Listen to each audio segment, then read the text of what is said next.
اللهم صل على سيدنا محمد النبي الأمي وعلى آله وصحبه وسلم۔ کعبہ کی تعمیر اور حجر اسود کے تنازع کا فیصلہ۔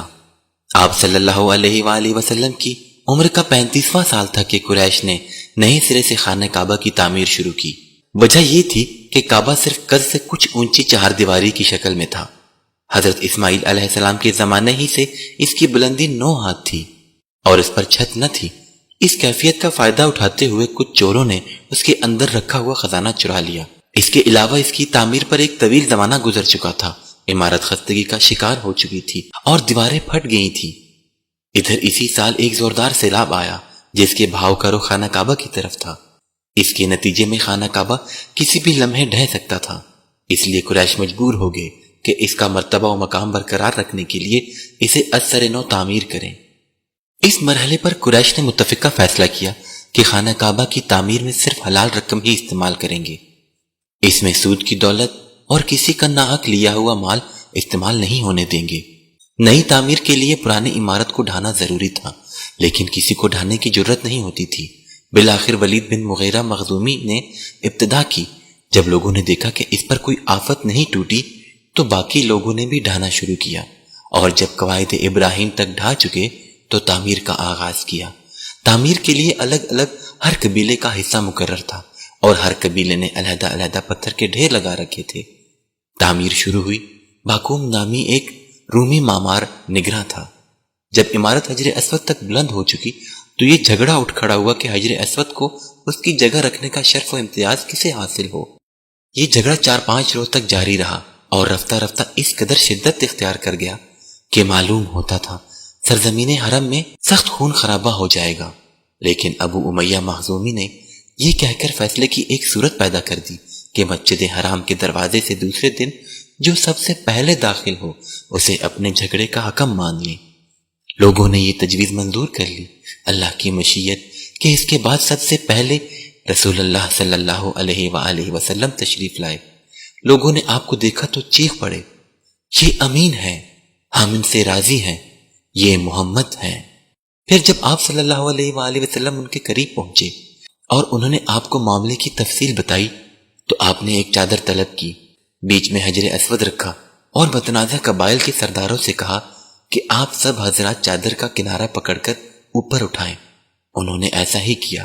جب چادر حجر اسود کے مقام تک پہنچ گئی تو آپ صلی اللہ علیہ وآلہ وسلم نے اپنے دست مبارک سے حجر اسود کو اس کی مقررہ جگہ پر رکھ دیا۔ یہ بڑا معقول فیصلہ تھا، اس پر ساری قوم راضی ہو گئی۔ ادھر قریش کے پاس مال حلال کی کمی پڑ گئی، اس لیے انہوں نے شمال کی طرف سے کعبہ کی لمبائی تقریباً 6 ہاتھ کم کر دی۔ یہی ٹکڑا ہجر اور حتیم کہلاتا ہے۔ اس دفعہ قریش نے کعبہ کا دروازہ خاصا بلند کر دیا تاکہ اس میں وہی شخص داخل ہو سکے جسے وہ اجازت دے۔ جب دیواریں 15 ہاتھ بلند ہو گئیں تو اندر 6 ستون کھڑے کر کے اوپر سے چھت ڈال دی گئی اور کعبہ اپنی تکمیل کے بعد قریب قریب چکور شکل کا ہو گیا۔ اب خانہ کعبہ کی بلندی 15 میٹر ہے۔ حجر اسود والی دیوار اور اس کے سامنے والی دیوار یعنی جنوبی اور شمالی دیواریں 10-10 میٹر ہیں۔ حجر اسود مطاف کی زمین سے 1.5 میٹر کی بلندی پر ہے۔ دروازے والی دیوار اور اس کے سامنے والی دیوار یعنی پورب اور پشچم کی دیواریں 12-12 میٹر ہیں۔ دروازہ زمین سے 2 میٹر بلند ہے۔ دیوار کے گرد نیچے ہر 4 جانب سے ایک بڑھے ہوئے کرسی نما ضلع کا گھیرا ہے جس کی اوسط اونچائی 25 سینٹی میٹر اور اوسط چوڑائی 30 سینٹی میٹر ہے۔ اسے شاذ روان کہتے ہیں۔ یہ بھی دراصل بیت اللہ کا جز ہے، لیکن قریش نے اسے بھی چھوڑ دیا تھا۔ نبوت سے پہلے کی اجمالی سیرت۔ نبی صلی اللہ علیہ وآلہ وسلم کا وجود ان تمام خوبیوں اور کمالات کا جامع تھا جو متفرق طور پر لوگوں کے مختلف طبقات میں پائے جاتے ہیں۔ آپ صلی اللہ علیہ وآلہ وسلم اصابت فکر، دوربینی اور حق پسندی کا بلند مینار تھے۔ آپ صلی اللہ علیہ وآلہ وسلم کو حسن فراست، پختگی فکر اور وسیلہ و مقصد کی درستگی سے حظ وافر عطا ہوا تھا۔ آپ صلی اللہ علیہ وآلہ وسلم اپنی طویل خاموشی سے مسلسل غور و خوض، دائمی تفکیر اور حق کی کرید میں مدد لیتے تھے۔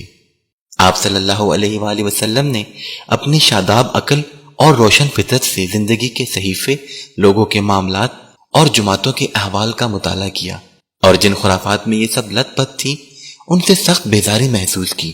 چنانچہ آپ صلی اللہ علیہ وآلہ وسلم نے ان سب سے دامن کش رہتے ہوئے پوری بصیرت کے ساتھ لوگوں کے درمیان زندگی کا سفر طے کیا، یعنی لوگوں کا جو کام اچھا ہوتا اس میں شرکت فرماتے، ورنہ اپنی مقررہ تنہائی کی طرف پلٹ جاتے۔ چنانچہ آپ صلی اللہ علیہ وآلہ وسلم نے شراب کو کبھی منہ نہ لگایا تھا، آستانوں کا ذبیحہ نہ کھایا، اور بتوں کے لیے منائے جانے والے تہوار اور میلے ٹھیلوں میں کبھی شرکت نہ کی۔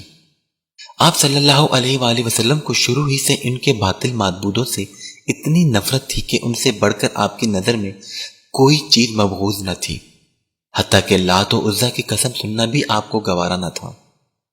نبوت و رسالت کی چھاؤں میں غار ہرا کے اندر رسول اللہ صلی اللہ علیہ وآلہ وسلم کی عمر جب 40 برس کے قریب ہو چلی، اور اس دوران آپ صلی اللہ علیہ وآلہ وسلم کی اب تک کے تعاملات نے قوم سے آپ کا ذہنی اور فکری فاصلہ بہت وسیع کر دیا تھا، تو آپ کو تنہائی محبوب ہو گئی۔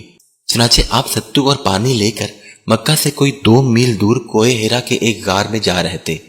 یہ ایک مختصر سا غار ہے جس کا طول 4 گز اور عرض 1.25 گز ہے۔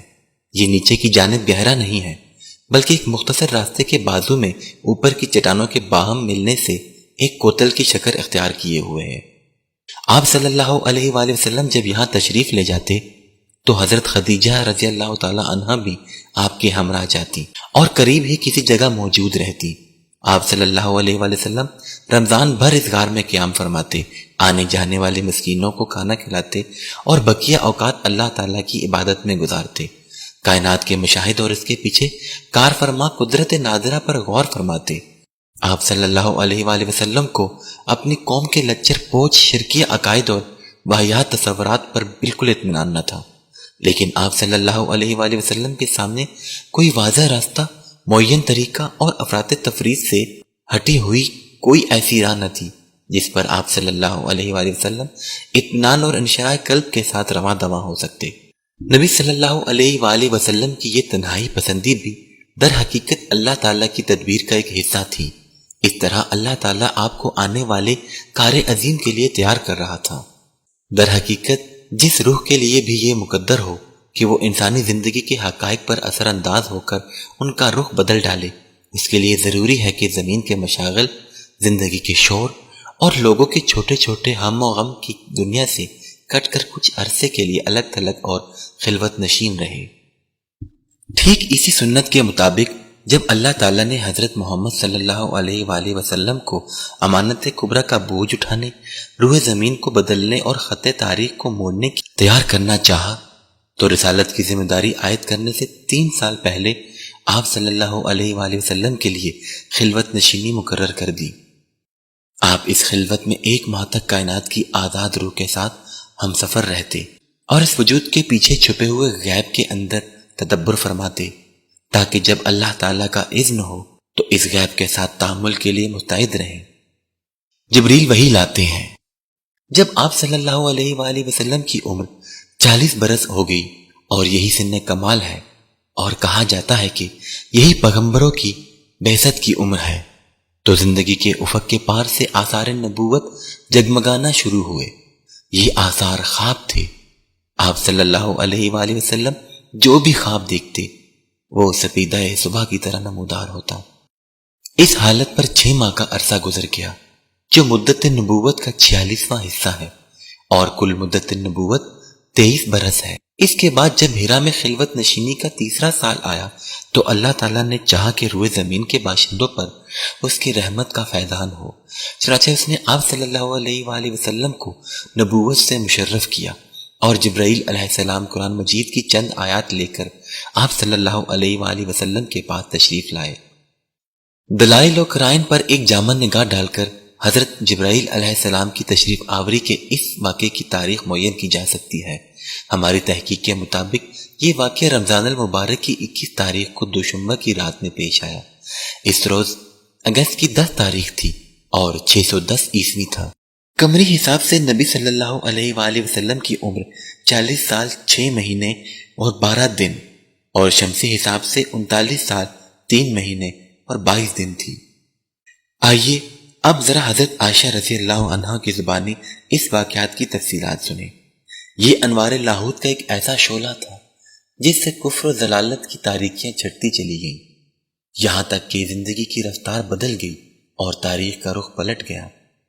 حضرت عائشہ رضی اللہ عنہا فرماتی ہیں، رسول اللہ صلی اللہ علیہ وآلہ وسلم پر وحی کی ابتدا نیند میں اچھے خواب سے ہوئی۔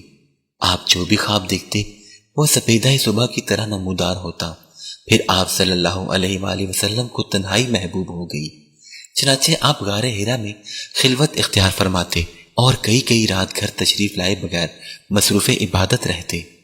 اس کے لیے آپ توشہ لے جاتے، پھر توشہ ختم ہونے پر حضرت خدیجہ رضی اللہ عنہا کے پاس واپس آتے اور تقریباً اتنے ہی دنوں کے لیے پھر توشہ لے جاتے، یہاں تک کہ آپ صلی اللہ علیہ وآلہ وسلم کے پاس حق آیا اور آپ غار حرا میں تھے، یعنی آپ کے پاس فرشتہ آیا۔ اس نے کہا پڑھو، آپ نے فرمایا میں پڑھا ہوا نہیں ہوں۔ آپ صلی اللہ علیہ وآلہ وسلم فرماتے کہ اس پر اس نے مجھے پکڑ کر زور سے دبایا کہ میری قوت نچوڑ دی، پھر چھوڑ کر کہا پڑھو۔ میں نے کہا میں پڑھا ہوا نہیں ہوں۔ اس نے دوبارہ پکڑ کر دبوچا، پھر چھوڑ کر کہا پڑھو۔ میں نے پھر کہا میں پڑھا ہوا نہیں ہوں۔ اس نے تیسری بار پکڑ کر دبوچا، پھر چھوڑ کر کہا پڑھو اپنے رب کے نام سے جس نے پیدا کیا، انسان کو لوتھڑے سے پیدا کیا، پڑھو اور تمہارا رب نہایت کریم ہے۔ ان آیات کے ساتھ رسول اللہ صلی اللہ علیہ وآلہ وسلم پلٹے، آپ کا دل دھک دھک کر رہا تھا۔ حضرت خدیجہ بنت خویلد کے پاس تشریف لائے اور فرمایا مجھے چادر اوڑھا دو، مجھے چادر اوڑھا دو۔ انہوں نے آپ صلی اللہ علیہ وآلہ وسلم کو چادر اوڑھا دی، یہاں تک کہ خوف جاتا رہا۔ اس کے بعد آپ صلی اللہ علیہ وآلہ وسلم نے حضرت خدیجہ رضی اللہ عنہا کو واقعے کی اطلاع دیتے ہوئے فرمایا یہ مجھے کیا ہو گیا ہے، مجھے تو اپنی جان کا ڈر لگتا ہے۔ حضرت خدیجہ نے کہا قطعاً نہیں، باخدا آپ کو اللہ تعالیٰ رسوا نہ کرے گا۔ آپ صلح رحمی کرتے ہیں، درماندوں کا بوجھ اٹھاتے ہیں، تہی دستوں کا بندوبست کرتے ہیں، مہمان کی میزبانی کرتے ہیں اور حق کے مصائب پر اعانت کرتے ہیں۔ اس کے بعد حضرت خدیجہ آپ کو اپنے چچیرے بھائی ورقہ بن نوفل بن اسد بن عبد العزیٰ کے پاس لے گئی۔ ورقہ دور جاہلیت میں عیسائی ہو گئے تھے اور عبرانی لکھنا جانتے تھے، چنانچہ عبرانی زبان میں حسب توفیق انجیل لکھتے تھے۔ اس وقت بہت بوڑھے اور نابینا ہو چکے تھے۔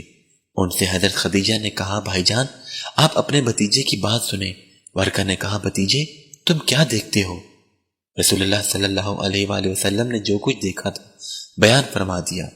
اس پر ورقہ نے آپ صلی اللہ علیہ وآلہ وسلم سے کہا یہ تو وہی ناموس ہے جسے اللہ نے موسیٰ پر نازل کیا تھا۔ کاش میں اس وقت توانا ہوتا، کاش میں اس وقت زندہ ہوتا جب آپ کی قوم آپ کو نکال دے گی۔ رسول اللہ نے فرمایا اچھا تو کیا یہ لوگ مجھے نکال دیں گے؟ ورقہ نے کہا ہاں، جب بھی کوئی آدمی اس طرح کا پیغام لایا جیسا تم لائے ہو تو اس سے ضرور دشمنی کی گئی، اور اگر میں نے تمہارا زمانہ پا لیا تو تمہاری زبردست مدد کروں گا۔ اس کے بعد ورقہ جلد ہی فوت ہو گئے اور وہی رک گئی۔ طبری اور ابن حشام کی روایت سے معلوم ہوتا ہے کہ آپ اچانک وحی کی آمد کے بعد غار حرا سے نکلے تو پھر واپس آ کر اپنی بقیہ مدت قیام پوری کی۔ اس کے بعد مکہ تشریف لائے۔ طبری کی روایت سے ہی آپ کے نکلنے کے سبب پر بھی روشنی پڑتی ہے۔ روایت یہ ہے رسول اللہ صلی اللہ علیہ وآلہ وسلم نے وحی کی آمد کا تذکرہ کرتے ہوئے فرمایا اللہ کی مخلوق میں شاعر اور پاگل سے بڑھ کر میرے نزدیک کوئی قابل نفرت نہ تھا۔ میں شدت نفرت سے ان کی طرف دیکھنے کی تاب نہ رکھتا تھا۔ اب جو وحی آئی تو میں نے اپنے جی میں کہا کہ یہ ناکارہ یعنی خود آپ شاعر یا پاگل ہے۔ میرے بارے میں قریش ایسی بات کبھی نہ کہہ سکیں گے۔ میں پہاڑ کی چوٹی پر جا رہا ہوں اور وہاں سے اپنے آپ کو نیچے لڑکا دوں گا اور اپنا خاتمہ کر لوں گا اور ہمیشہ کے لیے راحت پا جاؤں گا۔ آپ صلی اللہ علیہ وآلہ وسلم فرماتے ہیں کہ میں یہی سوچ کر نکلا۔ جب بیچ پہاڑ پر پہنچا تو آسمان سے ایک آواز سنائی دی، اے محمد تم اللہ کے رسول ہو اور میں جبریل ہوں۔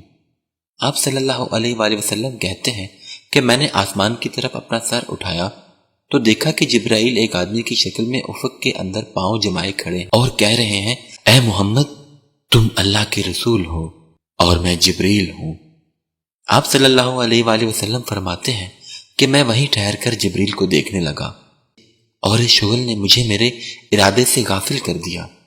اب میں نہ آگے جا رہا تھا نہ پیچھے، البتہ اپنا چہرہ آسمان کے افق میں گھما رہا تھا، اور اس کے جس گوشے پر بھی میری نظر پڑتی تھی جبریل اسی طرح دکھائی دیتے تھے۔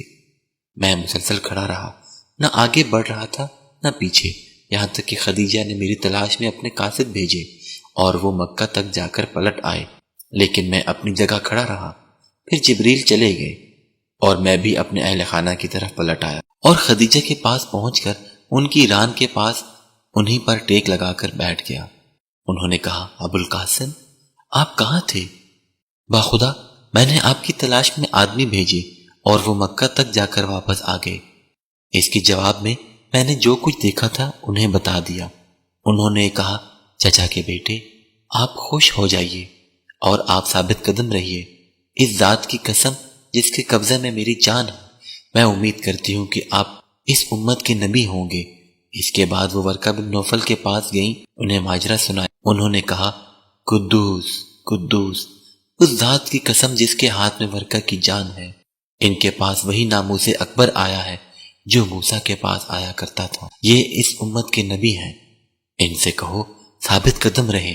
اس کے بعد حضرت خدیجہ نے واپس آ کر آپ صلی اللہ علیہ وآلہ وسلم کو ورقہ کی بات بتائی۔ جب رسول اللہ صلی اللہ علیہ وآلہ وسلم نے حرا میں اپنا قیام پورا کر لیا اور مکہ تشریف لائے تو آپ سے ورقہ نے ملاقات کی اور آپ کی زبانی تفصیلات سن کر کہا، اس ذات کی قسم جس کے ہاتھ میں میری جان ہے، آپ اس امت کے نبی ہیں۔ آپ صلی اللہ علیہ وآلہ وسلم کے پاس وہی ناموس اکبر آیا ہے جو موسیٰ کے پاس آیا تھا۔ وحی کی بندش رہی یہ بات کہ وحی کتنے دنوں تک بند رہی، تو اس سلسلے میں ابن سعد نے ابن عباس رضی اللہ عنہ سے ایک روایت نقل کی ہے جس کا مفہوم یہ ہے کہ یہ بندش چند دنوں کے لیے تھی، اور سارے پہلوؤں پر نظر ڈالنے کے بعد یہی بات راجح بلکہ یقینی معلوم ہوتی ہے۔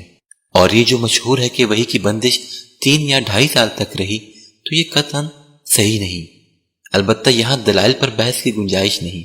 وحی کی اس بندش کے عرصے میں رسول اللہ صلی اللہ علیہ وآلہ وسلم حزین و غمگین رہے اور آپ پر حیرت و استعجاب طاری رہا۔ چنانچہ صحیح بخاری کتاب التعبیر کی روایت ہے کہ وحی بند ہو گئی، جس سے رسول اللہ اس قدر غمگین ہوئے کہ کئی بار بلند و بالا پہاڑ کی چوٹیوں پر تشریف لے گئے کہ وہاں سے لڑک جائیں، لیکن جب کسی پہاڑ کی چوٹی پر پہنچتے کہ آپ اپنے آپ کو لڑکا لیں تو جبریل نمودار ہو جاتے اور فرماتے، اے محمد آپ اللہ کے رسول ہیں، اور اس کی وجہ سے آپ کا اضطراب تھم جاتا، نفس کو قرار آ جاتا اور آپ واپس آ جاتے۔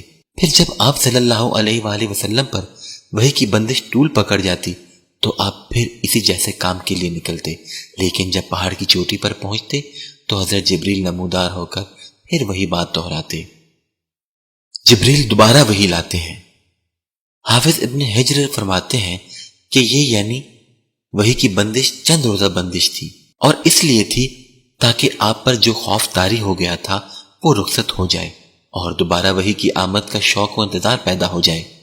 چنانچہ جب حیرت کے سائے سکڑ گئے، حقیقت کی نقوش پختہ ہو گئی اور نبی صلی اللہ علیہ وآلہ وسلم کو یقینی طور پر معلوم ہو گیا کہ آپ خدائے بزرگ و برتر کے نبی ہو چکے ہیں، اور آپ کے پاس جو شخص آیا تھا وہ وحی کا سفیر اور آسمانی خبر کا ناقل ہے۔ اس طرح وحی کے لیے آپ کا شوق و انتظار اس بات کا ضامن ہو گیا کہ آئندہ وحی کی آمد پر آپ ثابت قدم رہیں گے اور اس بوجھ کو اٹھا لیں گے۔ تو حضرت جبریل علیہ السلام دوبارہ تشریف لائے۔ صحیح بخاری میں حضرت جابر بن عبداللہ سے مروی ہے کہ انہوں نے رسول اللہ صلی اللہ علیہ وآلہ وسلم کی زبانی بندش وحی کا واقعہ سنا۔ آپ فرما رہے تھے، میں چلا جا رہا تھا کہ مجھے آسمان سے ایک آواز سنائی دی۔ میں نے آسمان کی طرف نگاہ اٹھائی تو کیا دیکھتا ہوں کہ وہی فرشتہ جو میرے پاس حرا میں آیا تھا آسمان و زمین کے درمیان ایک کرسی پر بیٹھا ہے۔ میں اس سے خوفزدہ ہو کر زمین کی طرف جا جھکا۔ پھر میں نے اپنے اہل خانہ کے پاس آ کر کہا، مجھے چادر اڑا دو، مجھے چادر اڑا دو۔ انہوں نے مجھے چادر اڑا دی۔ اس کے بعد اللہ تعالیٰ نے پھر وحی نازل فرمائی۔ پھر نزول وحی میں گرمی آ گئی اور وہ پیاپے نازل ہونے لگی۔ وحی کی اقسام۔ اب ہم سلسلہ بیان سے ذرا ہٹ کر یعنی رسالت و نبوت کی حیات مبارکہ کی تفصیلات شروع کرنے سے پہلے وحی کی اقسام کا ذکر کر دینا چاہتے ہیں، کیونکہ یہ رسالت کا مصدر اور دعوت کی کمک ہے۔ علامہ ابن قیم نے وحی کے حسب ذیل مراتب ذکر فرمائے ہیں۔ نمبر 1، سچا خواب۔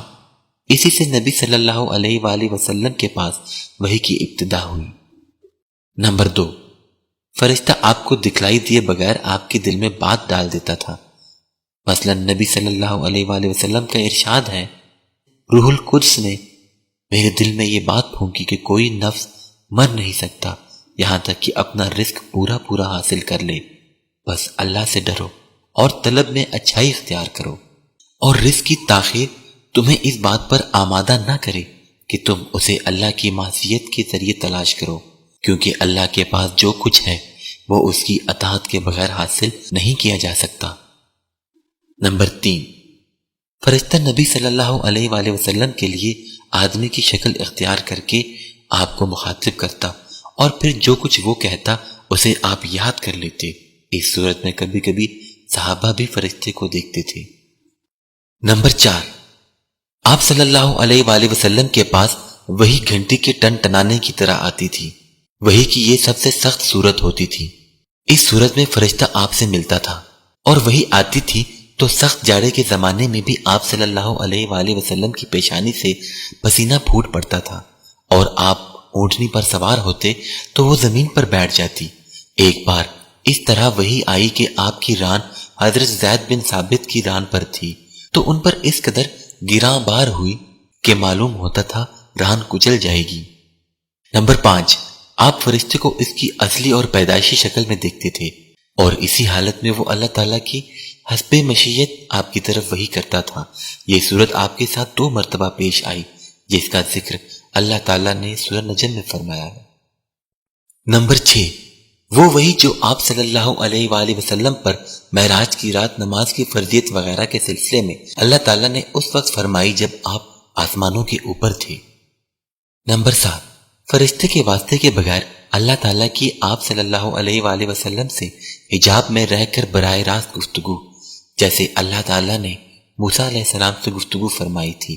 وحی کی یہ صورت موسیٰ علیہ السلام کے لیے نص قرآنی سے قطعی طور پر ثابت ہے، لیکن نبی صلی اللہ علیہ وآلہ وسلم کے لیے اس کا ثبوت قرآن کے بجائے معراج کی حدیث میں ہے۔ بعض لوگوں نے ایک 8ویں شکل کا بھی اضافہ کیا ہے، یعنی اللہ تعالیٰ روح در روح بغیر حجاب کے گفتگو کرے، لیکن یہ ایسی صورت ہے جس کے بارے میں اختلاف چلا آیا ہے۔ تبلیغ کا حکم اور اس کے مضمرات۔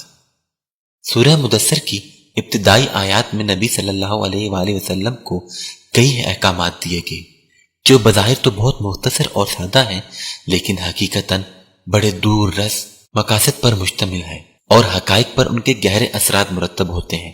نمبر 1، انذار کی آخری منزل یہ ہے کہ عالم وجود میں اللہ کی مرضی کے خلاف جو بھی چل رہا ہو اسے اس کے پرخطر انجام سے آگاہ کر دیا جائے، اور وہ بھی اس طرح کہ عذاب الہی کے خوف سے اس کے دل و دماغ میں ہلچل مچ جائے۔ نمبر دو، رب کی بڑائی و کبریائی بجا لانے کی آخری منزل یہ ہے کہ روئے زمین پر کسی اور کی کبریائی برقرار نہ رہنے دی جائے، بلکہ اس کی شوکت توڑ دی جائے اور اسے الٹ کر رکھ دیا جائے، یہاں تک کہ روئے زمین پر صرف اللہ کی بڑائی باقی رہے۔ نمبر 3، کپڑے کی پاکی اور گندگی سے دوری کی آخری منزل یہ ہے کہ ظاہر و باطن کی پاکی اور تمام شوائب و لواز سے نفس کی صفائی کے سلسلے میں اس حد کمال کو پہنچ جائیں جو اللہ کی رحمت کے گہنے سائے میں اس کی حفاظت و نگہداشت اور ہدایت و نور کے تحت ممکن ہے، یہاں تک کہ انسانی معاشرے کا ایسا اعلیٰ ترین نمونہ بن جائے کہ آپ کی طرف تمام قلب سلیم کھینچے چل جائیں اور آپ کی ہیبت و عظمت کا احساس تمام کئی دلوں کو ہو جائے۔ اس طرح ساری دنیا موافقت یا مخالفت میں آپ کے گرد مرتکز ہو جائے۔ نمبر 4، احسان کر کے اس پر کثرت نہ چاہنے کی آخری منزل یہ ہے کہ اپنی جدوجہد اور کارناموں کو بڑائی اور اہمیت نہ دیں، بلکہ ایک کے بعد دوسرے عمل کے لیے جدوجہد کرتے جائیں اور بڑے پیمانے پر قربانی اور جہد و مشقت کر کے اسے اس معنی میں فراموش کرتے جائیں کہ یہ ہمارا کوئی کارنامہ ہے، یعنی اللہ کی یاد اور اس کے سامنے جواب دہی کا احساس اپنی جہد و مشقت کے احساس پر غالب رہے۔ نمبر 5، آخری آیت میں اشارہ ہے کہ اللہ کی طرف دعوت کا کام شروع کرنے کے بعد معاندین کی جانب سے مخالفت، احتجاء، ہنسی اور ٹھٹھے کی شکلوں میں اعذار آسانی لے کر آپ اور آپ کے ساتھیوں کو قتل کرنے اور آپ کے گرد جمع ہونے والے اہل ایمان کو نیست و نابود کرنے تک کی بھرپور کوششیں ہوں گی، اور آپ کو ان سب سے سابقہ پیش آئے گا۔ اس صورت میں آپ کو بڑی پامردی اور پختگی سے صبر کرنا ہوگا، وہ بھی اس لیے نہیں کہ اس صبر کے بدلے کسی حظ نفسانی کے حصول کی توقع ہو، بلکہ محض اپنے رب کی مرضی اور اس کے دین کی سربلندی کے لیے۔ اللہ اکبر! یہ احکامات اپنے ظاہری شکل میں کتنے سادہ اور مختصر ہیں، اور ان کے الفاظ کی بندش کتنی پرسکون اور پرکشش نغمگی لیے ہوئے ہے، لیکن عمل اور مقصد کے لحاظ سے یہ احکامات کتنے بھاری، کتنے باعظمت اور کتنے سخت ہیں، اور ان کے نتیجے میں کتنی چمکی آندھی بپا ہوگی۔ انہی مذکورہ آیات میں دعوت و تبلیغ کا مواد بھی موجود ہے۔ انذار کا مطلب ہی یہ ہے کہ بنی آدم کے کچھ اعمال ایسے ہیں جن کا انجام برا ہے، اور یہ سب کو معلوم ہے کہ اس دنیا میں لوگوں کو نہ تو ان کے سارے اعمال کا بدلہ دیا جاتا ہے اور نہ دیا جا سکتا ہے۔ اس لیے انذار کا ایک تقاضا یہ بھی ہے کہ دنوں کے علاوہ ایک دن ایسا بھی ہونا چاہیے جس میں ہر عمل کا پورا اور ٹھیک بدلہ دیا جا سکے۔ یہی قیامت کا دن، جزا کا دن اور بدلے کا دن ہے۔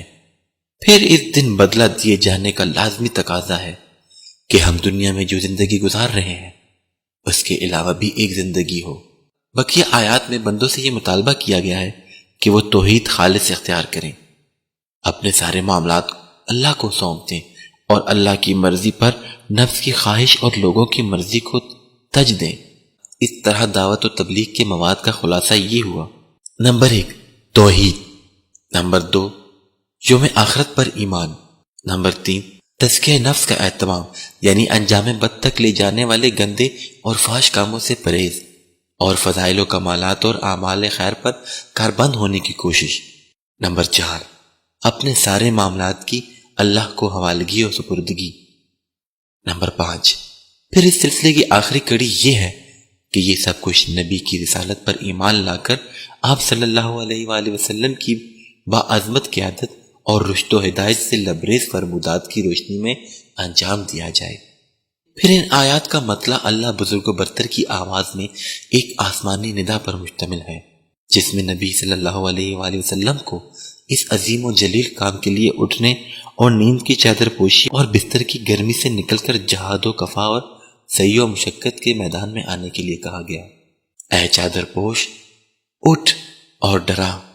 گویا یہ کہا جا رہا ہے کہ جسے اپنے لیے جینا ہے وہ تو راحت کی زندگی گزار سکتا ہے، لیکن آپ جو زبردستی بوجھ اٹھا رہے ہیں تو آپ کو نیند سے کیا تعلق، آپ کو راحت سے کیا سروکار، آپ صلی اللہ علیہ وآلہ وسلم کو گرم بستر سے کیا مطلب، پرسکون زندگی سے کیا نسبت، راحت بخش ساز و سامان سے کیا واسطہ۔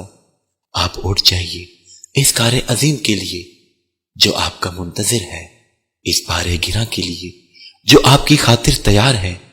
اٹھ جائیے جہد و مشقت کے لیے، تھکان اور محنت کے لیے۔ اٹھ جائیے کہ اب نیند اور راحت کا وقت گزر چکا، اب آج سے پہم بیداری ہے اور طویل و پر مشقت جہاد ہے۔ اٹھ جائیے اور اس کام کے لیے مستعد اور تیار ہو جائیے۔ یہ بڑا عظیم اور پرہیبت کلمہ ہے۔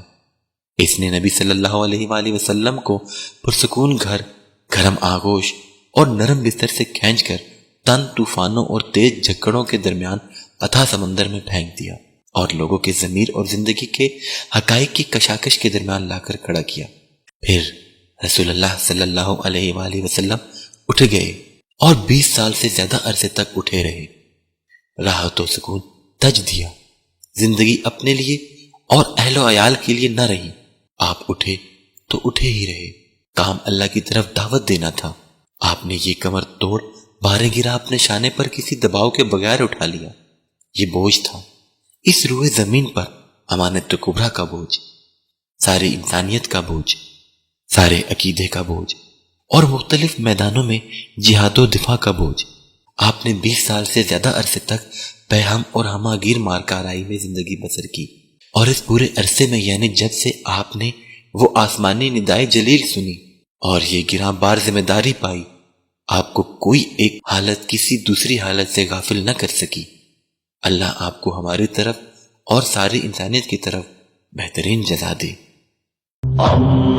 اللهم صل على سيدنا محمد النبي الأمي وعلى آله وصحبه